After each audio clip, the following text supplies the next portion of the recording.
নগাঁৱত সন্মুখ সমৰত বিজেপি আৰু কংগ্ৰেছ কৰ্মী।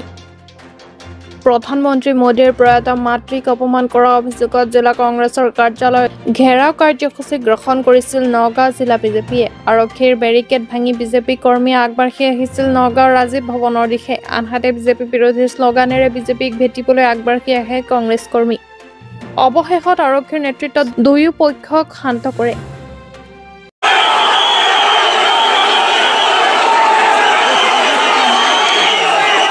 কংগ্ৰেছৰ কাৰ্যালয় ঘেৰাও কৰিব লগা হৈছে।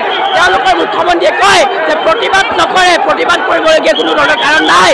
বিজেপিয়ে প্ৰতিবাদ নকৰে। আজি বিজেপিয়ে নিজে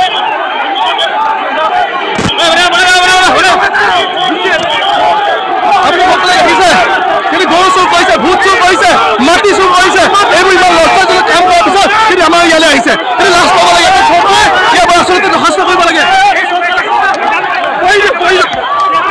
সভ্য নহয়, আমাৰ শক্তি আমি অপব্যৱহাৰ নকৰোঁ। তেওঁলোকক বুজাই দিব খুজিছোঁ, খুব সোনকালে নিজৰ চৰিত্ৰ শুধৰাই লওক, নহ'লে আমি হাতত ডাণ্ডা লৈ ভাল পিটন দি বুজাই দিম। হয়, ক'বলগীয়া কথা নাই, অত্যন্ত লাজৰ বিষয়। দেশৰ প্ৰধানমন্ত্ৰীৰ মাতৃক ইমান দুৰ্ব্যৱহাৰ কৰিছে, অপমান সূচক মন্তব্য আগবঢ়াইছে। এয়া অকল কংগ্ৰেছৰ নেতাই কৰিব পাৰে।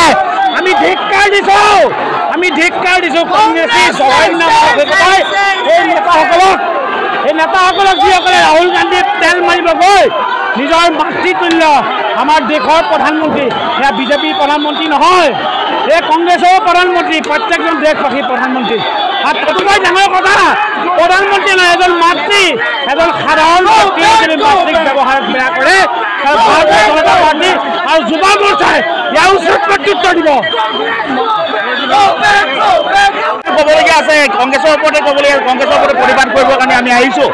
আমাৰ আলুৰ পৰা ফুলৰ মেচিন বনোৱা সংস্থা আৰু ৰাহুল গান্ধী জনসভাপতি নৰেন্দ্ৰ মোদী ডাঙৰীয়াৰ মাতৃক যি অপমান কৰিলে, অৰ্থাৎ নাৰী জাতিক অপমান কৰিলে, গতিকে তেওঁলোকৰ সংস্কাৰ নাই। তেওঁলোকে প্ৰতিবাদৰ নামত আমাৰ মুখ্যমন্ত্ৰীৰ কণ্ঠলৈ বটল দলিয়াই তেওঁলোকে সংস্কৃতি শিকিবৰ কাৰণে হ'ল, আৰু এই অপমান সমগ্ৰ নাৰী জাতিৰ কাৰণে অপমান।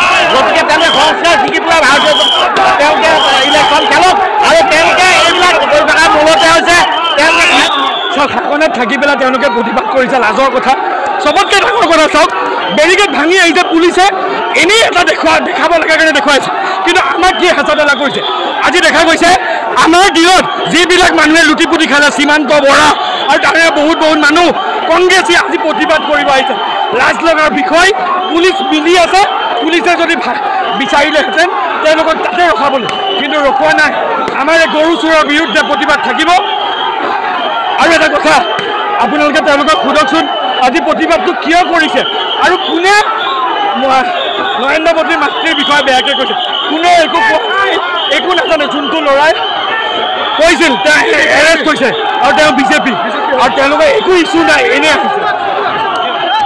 আপোনালোকে দেখিছে, এফালে গৰু চুৰ কৰিছে, এফালে ভোট চুৰ, এইপিনে দুখীয়া মানুহৰ মাটি চুৰ কৰিছে। তাৰপিছত এই চৰকাৰখনে লাজ পাব লাগে, নিজে আচলতে চৰকাৰৰ পৰা আঁতৰিব লাগে।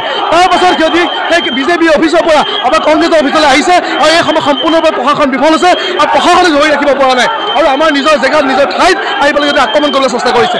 আমি ইয়াৰ প্ৰতিবাদ সদায় কৰি থাকি, গৰু চুৰৰ বিৰুদ্ধে প্ৰতিবাদ কৰি, ভোট চুৰৰ বিৰুদ্ধে প্ৰতিবাদ কৰি, দুখীয়া মানুহৰ যি আছে, দুখীয়া মানুহৰ মাতৃ যিটো কাঢ়ি লৈ গৈছে, তাৰ বিৰুদ্ধে আমি প্ৰতিবাদ কৰিম। এই প্ৰতিবাদ সদায় থাকিব, আৰু যিখিনিয়ে প্ৰতিবাদ কৰিব আহিছে মেক্সিমাম ন কংগ্ৰেছী হয়, যিখিনি ন কংগ্ৰেছী পৰা গৈ পেলাই বিজেপিত জন্ম হৈছে, চব ন বিজেপি, আৰু এইখিনি মানুহে আহি পেলাই প্ৰতিবাদ কৰিবলৈ সংস্থা কৰিছে।